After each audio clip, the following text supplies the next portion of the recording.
Hello everyone, this is General Hand Grenade. Welcome to my war room in Prince George, British Columbia. In today's video, we're going to be taking a look at the prequel for the game Global War 1914. In the past, I've concentrated only on the core game, and I've showed you the Russian Revolution as well, although only briefly. I purposely did not include the prequel, and I did that for a reason. The main reason I suppose would be that the rules are different in the prequel in this game than they are for the core game.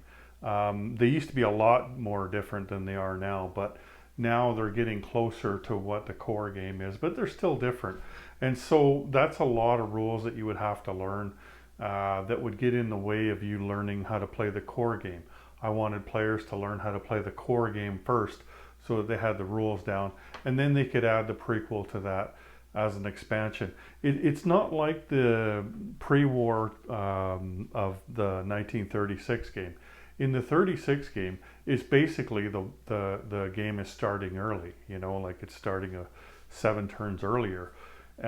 You're playing by the same rules. The only restrictions really are just how far you can take your technology, and that's basically it. There's some units that you can't purchase yet, like medium armor and mechs, but the game is basically the same. You're building towards war, and in this game it's different, and we're going to talk about that in a little bit, why we decided to do it this way. But we're going to talk about that. We're also I'm going to go through the setup first, and we're going to talk about the conflicts, why we play the prequel, what's involved, and what's different. I think you're going to find it pretty interesting. I tell you, I just was looking at it recently. I hadn't looked at the prequel for a while, so I was actually really impressed with the work that Bob and his neighbor had done on it. Tim, in fact, Tim and I are going to be playing a game on YouTube starting in September with some other guys, and we'll introduce that game probably next week. It'll be a game that's going to involve the prequel and perhaps the Russian Civil War. I say perhaps because there's no guarantee that the Russians will have a civil war. But if they do, we're going to be playing with those rules as well. And so I thought that this would be the ideal time now that everybody has had a chance to look at the game, and a lot of people have bought the game. It actually sold pretty well.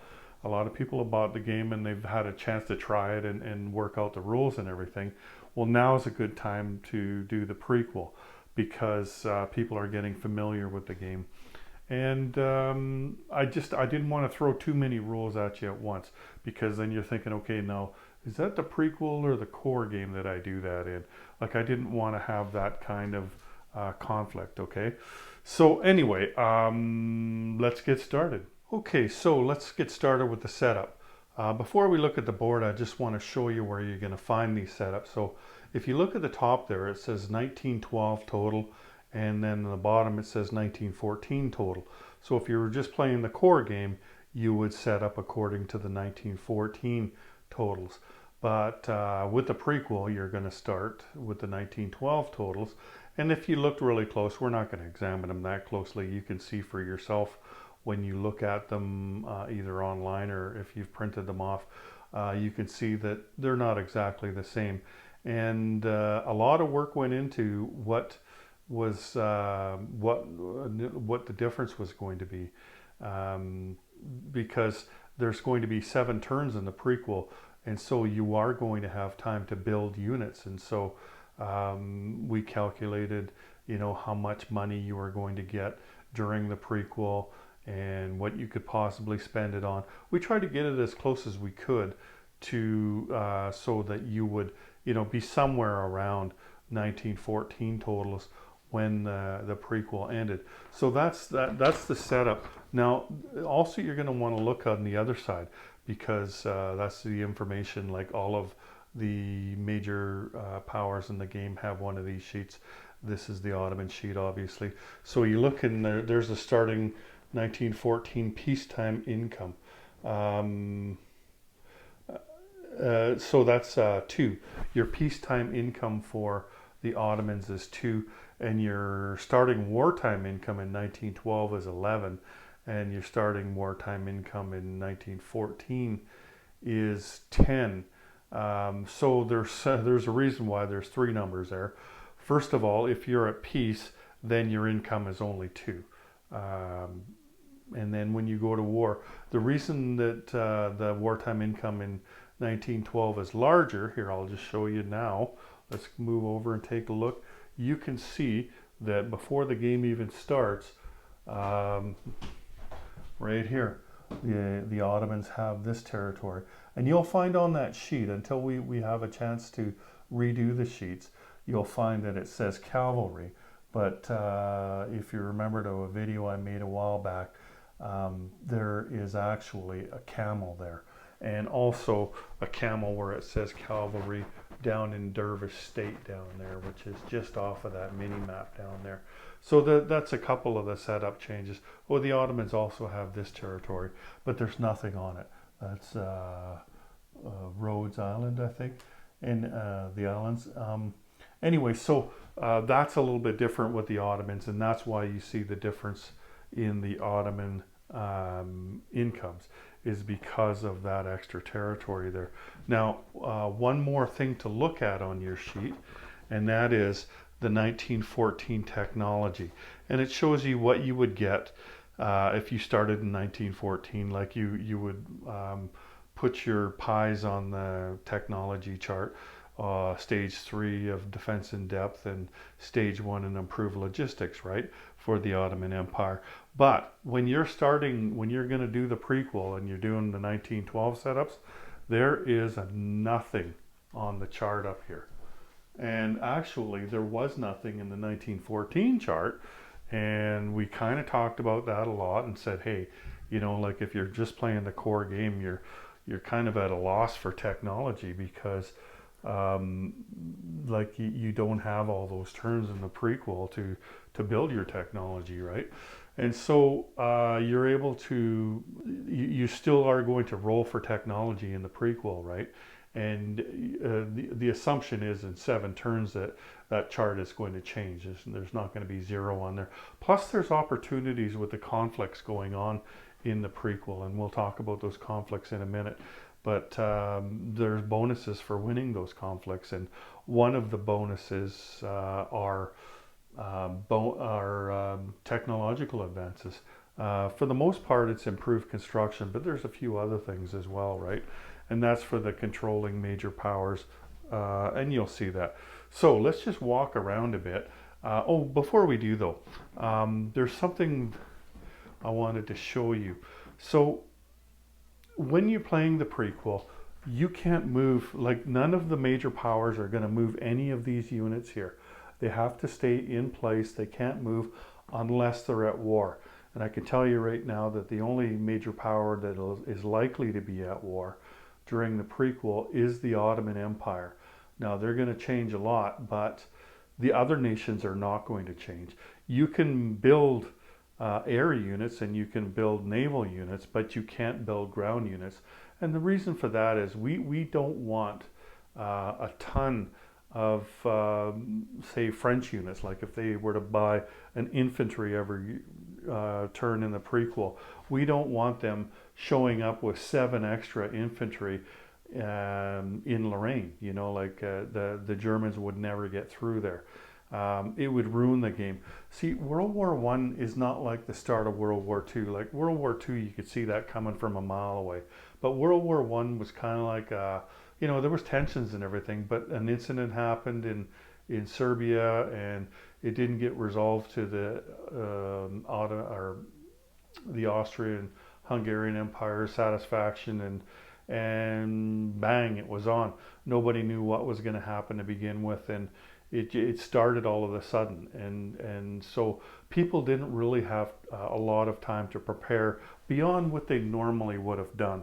Like this is what you're looking at is a representation of what their armies looked like in 1912 and the approximate place where they would have been. They didn't have time to when it happened, they didn't have time to mobilize a lot more. Like that happened after the war began. But when the war first began, it began like this. And we want the war to begin like this. Just because there's a prequel, that doesn't mean we want to ruin the war by having just tons of units on the Western Front, tons of units on the Eastern Front, and all the battle lines have been drawn. That kind of ruins the game. And so that's why the prequel is different in this game, and the rules are slightly different in this game. And that's probably the biggest change in the rules, is that everybody's only collecting their peacetime income, and they're very low. Like here, let me just take a look at them.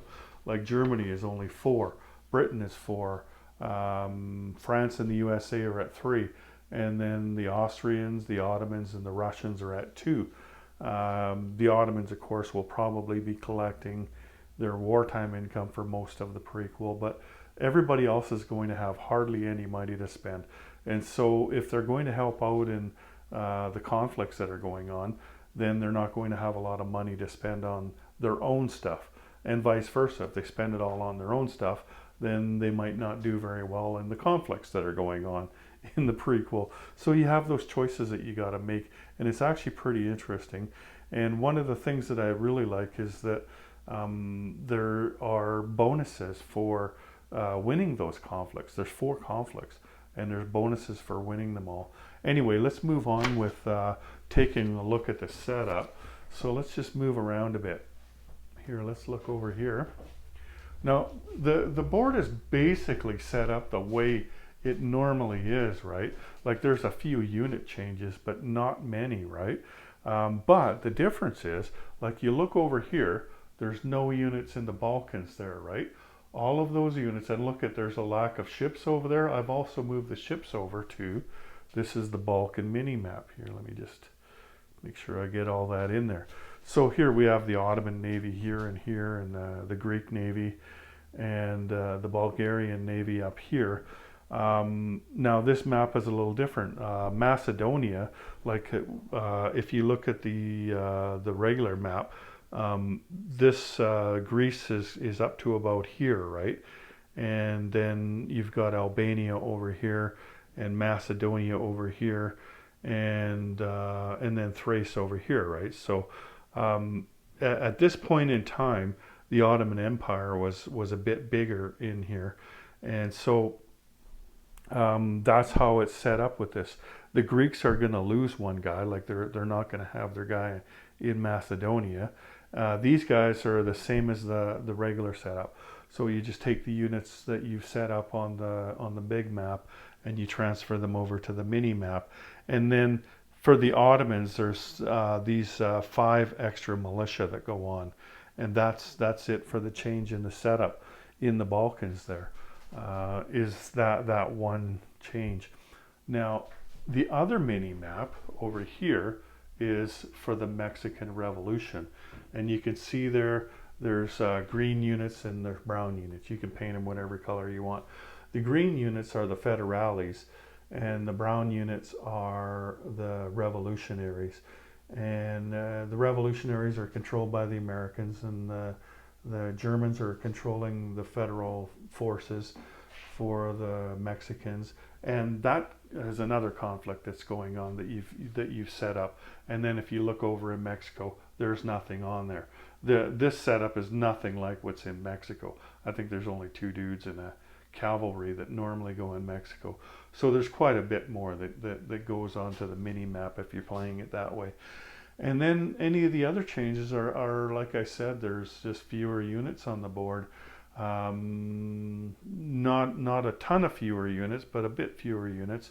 And of course, the change right here with the Ottomans having that territory and that territory. And I don't know what this thing's doing on here, but it doesn't belong there. So there we go. Anyway, so that's the changes in the setup. So let's move on. Okay, so what happens in the prequel? Well, as I mentioned earlier, there are 4 conflicts, but there's more to it than that. There's also the random events, and the random event book that you got with your game, that also has the prequel in it. So like it starts with the prequel, and you probably know that if you've got the game already. You've noticed that those are in there. And there's a lot of things that could happen. And there's 7 turns in the prequel, right? It goes from the spring of 1912 to the spring of 1914. And that means that there's 14 different random events that get played. And I mean, they could just be, if you played the game or if you've watched the game being played, you know, it could be something small, could be something big, right? Lots can happen in those random events, including starting the war early or extending the conflicts or shortening the conflicts that are going on. There's all kinds of things that can happen in those random events. And, you know, like there's 6 different ones for East and 6 different ones for West times 7, times 7 turns. And what is that, 84 different random events that could possibly be pulled, 14 out of those 84. So there's lots that could happen there. And then there are the other conflicts. So first of all, there's an Italo-Turkish war. So that begins in the spring of 1912 and it carries on till the fall-winter of 1912, which is 3 turns, right? That is the Italians versus the Turkish versus the Ottoman Empire. And so the Ottoman Empire is going to be at war right away. Here, let's go take a look at those guys. They're at war right away. And there's bonuses for winning this, like there is for the other conflicts as well. If Italy possesses both of these territories here, Tripolitania and Cyrenaica, then at the end of this short conflict, then France advances to stage 1 in improved logistics, and Italy gets to place a Bersaglieri infantry and reserves. That would go on the build queue, right? And that gets placed when they go to war. I guess it would be 1915, I think, when they enter the war. Anyway, so that's the first conflict. You can't attack each other's home country.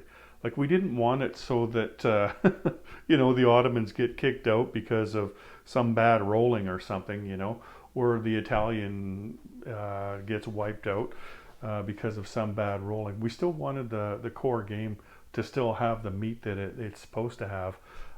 We didn't want these conflicts to ruin the game, right? The core game. And so we're not going to let you attack, you know, the Ottoman home country or the Italian home country, but you can attack everywhere else. Like, you could attack down in the desert down here if you were the Italians. Definitely you're going to want to be fighting over this spot here because there's some things available for you, right, that you can get. The other thing that begins in the spring of 1912 is the Mexican Revolution. Now, the Mexican Revolution, in order to get a victory, one side needs to eliminate all the units from the other side. You don't need to possess all the territories. You just need to eliminate all the other units. Now, this conflict is going to go on until it ends. Like, even if the war begins in the summer of 1914 and that conflict is still going on, well, you just keep going on. There's a few random events that involve Mexico, and they even say, hey, if that's still going on, then do this instead, kind of thing, right? So, you know, like, that's going to go until it ends. I mean, it could end in 2 turns. It could end in 10 turns. Who knows, right? So that's that one. And then the consequences of that, like, if the revolutionary forces win, then here, let me just show you. Let's go to the chart up here. So the diplomacy chart. Here's Mexico in the 1914 starting setup. And let me just get that glare out of there. So if the revolutionaries win, then this will go to 0, right? Or neutral, I guess you would call it. And if the federales win, then it will go to +2 in stage 2 in Germany's camp. So let's just put that there for now. Anyway, that's one thing that will happen. There are other consequences too. So if the revolutionaries win, like I said, it goes to neutral. The U.S. goes to stage 3 in improved logistics. And that's big, I tell you, because improved logistics is probably the best technology for the Americans. It helps them in their transport truck trying to get units to Europe or down to South America to enforce the Monroe Doctrine. Like it really helps for them to have improved logistics, and also they go to stage 2 in improved construction. Of course, that's good too because the Americans like to build ships, right? Anyway, if the Federales win, then the Mexicans, like I said, go to set level 2 with Germany. Cuba, which starts at stage 1 for the Americans, actually will go to neutral, and then Germany will go to stage 1 in improved logistics. So that's what's going to happen in that conflict, and what the results are going to be. Now, there are 2 wars in the Balkans. So let's go to the first Balkan War. That starts in the fall winter of 1912. So as the Italian Ottoman conflict is ending, the first Balkan War is beginning. They actually overlap on that first turn. It goes until the summer of 1913. So again, what is that? 3 turns? Winter, spring, summer. Yeah, 3 turns. So what's going on here? You've got the Greeks here. Now the British are going to be controlling the Greeks. The Russians are going to be controlling the Serbians, and the Americans are going to be controlling the Bulgarians, and of course then you have the Ottomans, and they control themselves, right? And so these are going to be controlled minors by those major powers, and so you're going to do recruitment roles. Like the Greeks have 3 territories. On the British turn, the Greeks will get to go as well, and you would roll for however many territories you have, and it works just like a regular recruitment role. You know how that works, right? Where if you're successful, then you get 2 militia or 1 infantry. So the results of this, the only result of this war is the territory taken, because there's going to be a second Balkan War. You don't want to be handing out the prizes while there's still another war pending, right? But the change when the second war happens is going to be the Bulgarians are not going to be controlled by the Americans anymore. They're going to be controlled by Austria-Hungary. And so on the Austria-Hungary turn, then the Bulgarians will go, and the Austro-Hungarians will do the recruitment role for them instead of the Americans. And that conflict only lasts 1 turn. So you basically got 1 turn to try to beat the crap out of each other. But there's tons of consequences to that one, like lots of them. I'm not going to go through them all because there is so many. But when you take these units and put them back onto the map, when the prequel ends, then there's like if Albania doesn't have an Ottoman guy on it anymore, then it becomes a strict neutral, like it is in the 1914 setup. But if there is an Ottoman guy there, then they keep it, right? Things like that. These territories here, the Ottomans have to man them, or they become Greek. Like it could start differently, where the Ottomans have Macedonia instead of the Greeks, which is what normally happens, right? Anyway, so there's a lot of different scenarios there, and also, like if these the nations that become successful, they're controlling powers, the major powers, they're going to go up probably and improve logistics. But there's also one with the Ottomans where they're going to go up in the defense in depth, like they do in the 1914 game, and they go up and improve logistics. So there's tons of consequences to what happens. It's not just the territory that you've taken and that you're keeping. There's also all of that. Anyway, let's move on to how the prequel is played. Okay, then let's talk about how to actually play the prequel. Before I do, I just want to I noticed just now that this guy here, I had forgot to take him off the main map and put him on the mini map. And that leads me to one other thing. So this guy is painted up as a French guy, but in the prequel, he's actually from Montenegro, right? When the war begins, both Serbia and Montenegro get swallowed up by their respective powers. So that's why I've just put Russian guys on here instead of Serbian guys, because they will become Russians. But for now, though, they are Serbia and they're controlled by Russia. These guys are Montenegro, controlled by France. Just something to that you should know. Anyway, so let's talk about what you do. So we've got the major powers in the game, and they go in the same turn order. But like on your IPP chart, it's just like in the regular game where it tells you the things that you need to do first. Like I'm looking at 1912 here. It says random events. And then it says start Mexican Revolution and Italo-Turkish War. So that's cool. It reminds you that what you should be doing on this turn. But always, just like in the core game, always you start with the random event. And it works the same way. Like you start with the West random event. There's 6 of them there. You roll a d6. Whatever number comes up, that's the one you choose. And you resolve it fully if you can. Some of them might say, you know, like... this happens for the rest of this turn or for the rest of the prequel or whatever, you know, like, so you might not be able to resolve it, but like if it's place an attacking neutral infantry in this country, like you have to finish resolving whatever that random event is, if it's possible to resolve it. So then you do the East one, and again you resolve that one. And I encourage everybody who's playing this game to read ahead with the random events. It's not as important in the prequel because there's not really much you can do about it anyway. With you not being able to move all your units around for your major power, I mean, you probably can't stop what's going to happen anyway. But who knows? Like, it does help to know what's coming up. But throughout the entire game, always make a point of that. Make sure you know at least 2 or 3 turns ahead what's coming up in the random events. And knowing that, you know, like there's one where Greece gets given away and the British can get it, no problem. But if they don't put somebody in range of Greece, then it's probably going to go to the Austrians, right? And that's a big deal because Greece has a lot of units on it.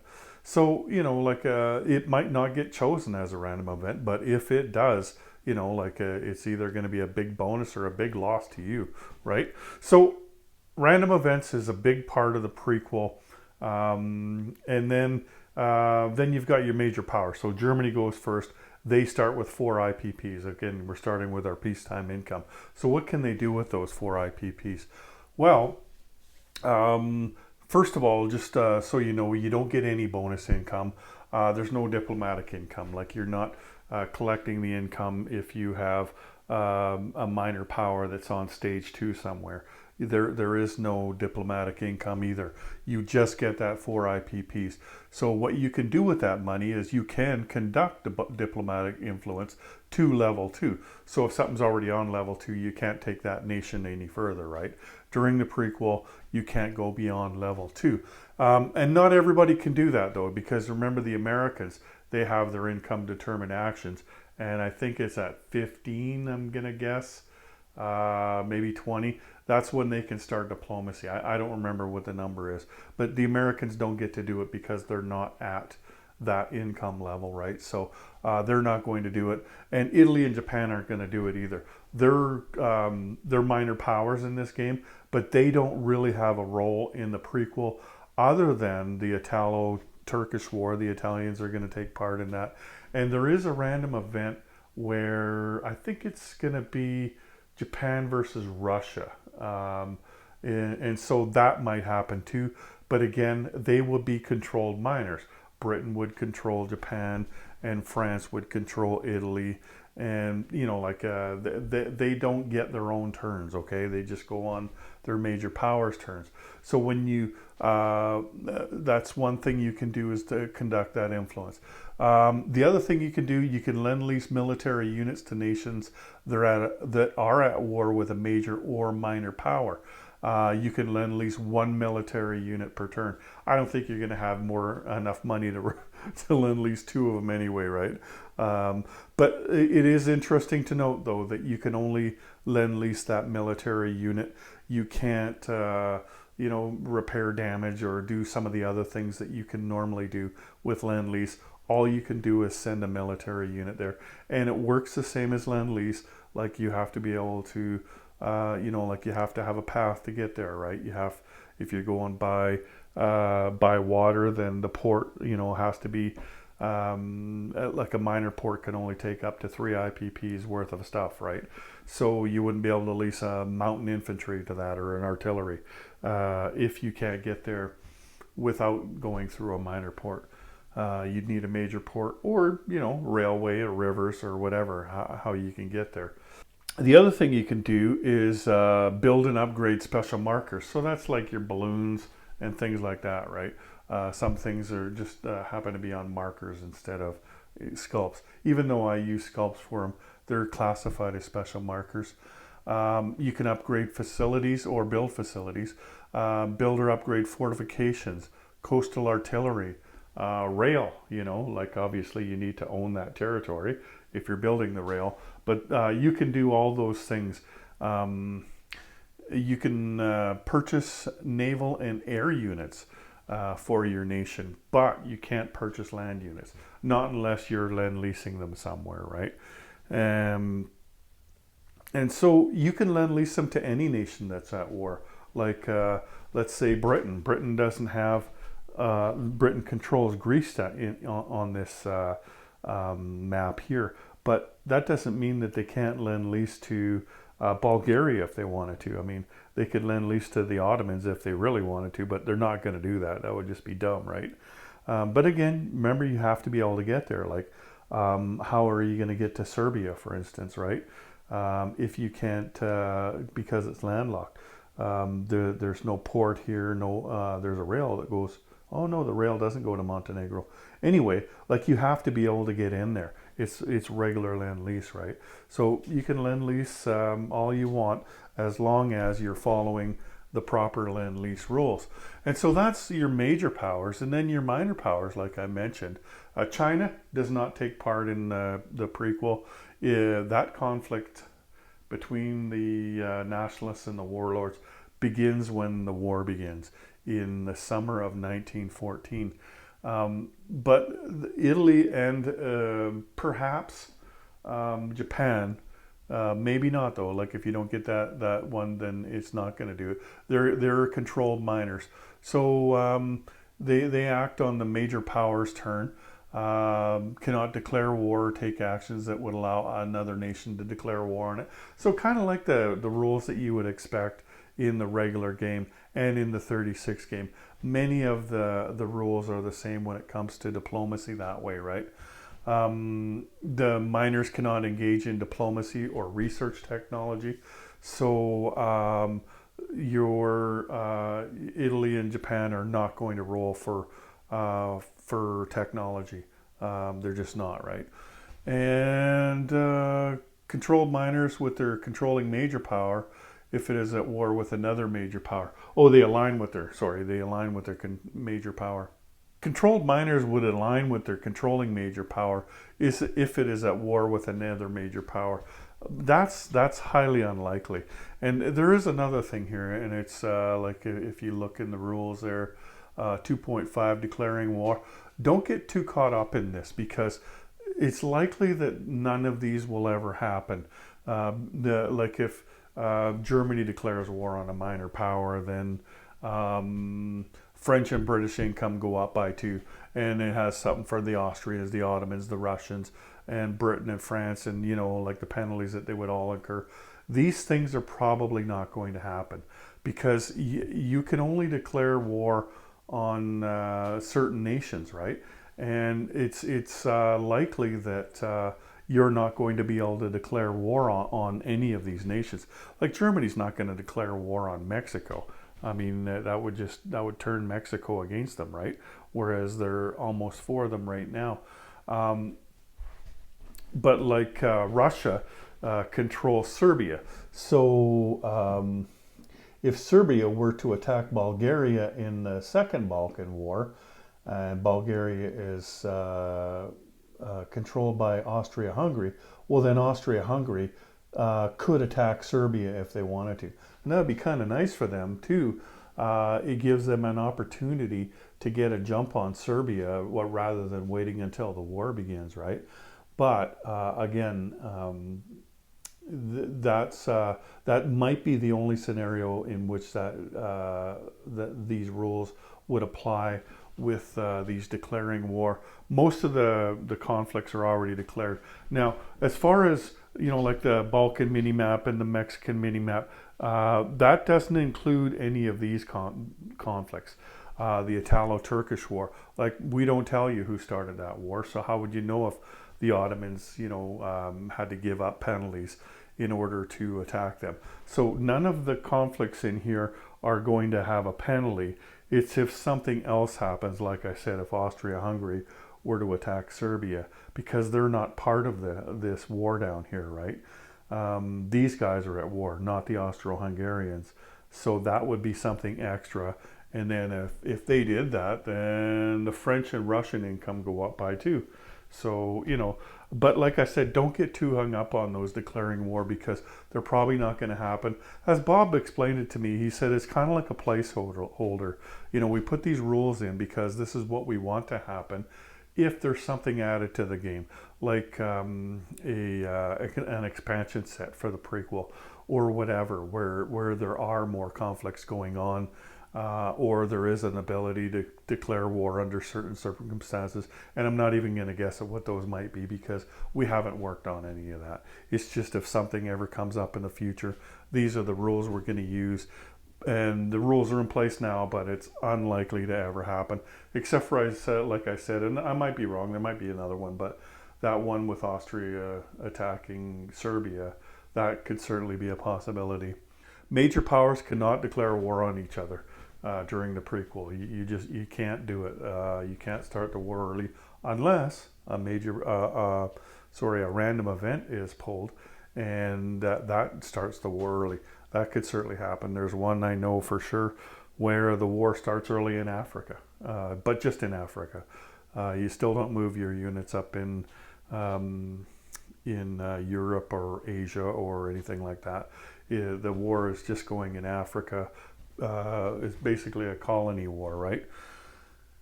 And just like in the regular game, there's no declaration of war required if you attack a neutral country land zone that became neutral through a random event. For instance, on the very first random event roll, Albania could have an attacking neutral infantry there, and they might take Albania. And so anybody can attack Albania without a declaration of war after that. And then reserves. I never went through the reserves on the setup, but this is a good time to go through them now. So let's just go over here and take a look. Now, you've seen this before where it was just the... Here, let me just zoom in a bit here. There we go. Look at all those guys there now. in the just the core game, if you play that, there's the Americans there, and I think there's one Ottoman guy, like an elite unit, and that's it for reserves, right? But you look at how many reserves are there now. Like there's 6 Germans here, and there's a bunch of Russians over here.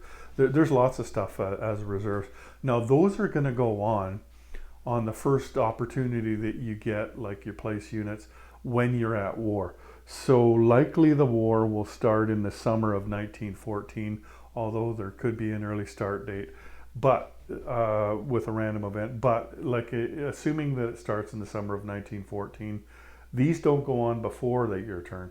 You take your turn, like Germany will go, and then they will put on their six infantry here. But just remember though, when you do start that first turn, take into account this, because you look at how many French guys here, there's quite a bit of them, right? You've only got so many manpower icons, so France does not want to be buying 7 infantry, which is what they could afford with their 21 income, and plus these guys, right? So that's too many guys. They can't afford to put all those guys on. Actually, they wouldn't get 21 in the first turn, because They collect peacetime income in the spring of 1914. Again, assuming that everything is on schedule, right, where the war begins in summer of 1914. They collect their money on their turn in the spring, and it will still be peacetime income. So your first turn in the core game, so to speak, will still be, Germany gets 4 and Britain gets 4 and, Austria gets 2 and France gets 3. Like, you're going to have low income, but you are going to have extra units to put on your reserves. Okay. So where should we put the camera now? Let's just put it here and look at China, just because they got nothing to do with the prequel. Anyway, so there's the reserves, and okay, there's a couple of restrictions. So I already told you about you can't move any land, sea, or air units. And then the other thing is the Panama Canal is under construction and can't be used till the summer of 1914. So that's just a historical thing. Like the canal wasn't open yet. So if you're trying to trace your Lend-Lease path, then you can't go through the Panama Canal because it doesn't exist yet. And then at the end of the prequel, probably when the Americans placed their units at the end of spring of 1914, or like I said earlier, could end sooner. So any major power whose surrender conditions are met during the prequel does not surrender unless all land zones they own are conquered. Instead, they may declare that another land zone is their capital. So I don't think that's going to happen to anybody other than perhaps the Ottomans, right? I guess, yeah, it could be. But here, let me zoom back out again. There we go. So because you can't declare war on any major powers, and the Ottomans are the only one at war, as far as I can see, they're probably the only one that could possibly lose their capital. And only in the prequel is this the case where, if they lose their capital here, then at the end of the prequel, they can just say, well, you know what, I'm going to make Anatolia my capital. And that becomes your new capital. You don't have to surrender in the prequel. But of course, if it happens in the game, then, the surrender conditions are normal, right? Where in the case of the Ottomans, if you lose your capital, then you have to, till the end of your turn to get it back. So, like say you lost it to the British, Ottoman turn comes around, they take their turn. If they still don't have their capital at the end of that turn, then they're out of there. Their units come off the board, but not in the prequel. So you get to keep the territory you took in the prequel, unless the regional conflict resolution tells you not to. Like it tells you, especially at the end of the Balkan War too, to move these guys here and do that with those guys or whatever. But if it doesn't say anything, then you just keep whatever you took, and you don't keep whatever you lost, right? The Balkan Wars and the Italo-Turkish Wars end immediately when the prequel ends, so that's obvious. Mexican Civil War doesn't end until it's done. And any ongoing random events end immediately. Like if there's an event that says keep doing this for the rest of the prequel, then when you go to war, then that random event is done and it's wiped off the board and you keep going. That might not happen though, like you might not have an event like that, right? And events that cause the USA's income to increase will be tallied for USA starting income in summer of 1914. Otherwise, they begin with 3 IPP like they do in the core game, and they start rolling upwards from there with a D6, right? And then also at the end of the prequel, you end all the restrictions for diplomacy and technology. So that means diplomacy can go beyond stage 2, and technology can go beyond stage 1 at that point. And that is the prequel. So that is pretty cool. I really like what they've done with it. I had some input into it. Like Bob and I tried to work through it, and I just, mostly what I had was criticisms. I didn't like the fact that it was so different, so weird. Like it used to be where, you could buy ground units, but you got to pay double. It's just, it was just too much stuff. But I like what Bob and his friend Tim have done. They've asked me, and I've said, oh yeah, I'd go for that, I'd try that. But mostly it was them. I hardly had anything to do with that. And so congrats to them on creating a great prequel. Of course, it was started by Will. It already existed, and I think we did put out a call to the community at one point, if I remember, to submit random events. And so the random events that happened during the prequel and throughout the game, some of those came from the community, right? We would have to make up some kind of resolution to that, like, this event happened, so these guys get a seaplane, or some weird thing happened, right? Anyway, I'm really looking forward to getting into a game here. We're going to play the whole 9 yards. We're going to play the prequel, the core game, the revolution, if the Russians go to revolution, and it's going to be a lot of fun. I can't wait to see how it turns out. I'll make a video about that before we begin. I'm hoping they begin next week, but I mean, I'm ready to go next week. But if everybody else is ready to go next week, then I'll make a video before introducing the players and who's going to be doing what, and give you links to their channels and everything, and you can follow along and see how this game is played. The full Monty, not just the core game, but everything. So hope you guys join us. And I think there's only been one game, Operation Hamel, so far, that has been on YouTube. But this one, we're going to call it Operation Hindenburg, and hopefully start next week. If not, then I would assume the week after. As soon as everybody's ready, that's when we're going to go. So join me then, and join my friends as we play a game. Anyway, that's it. Thank you for joining me today. Take care, everyone. General Hand Grenade, out.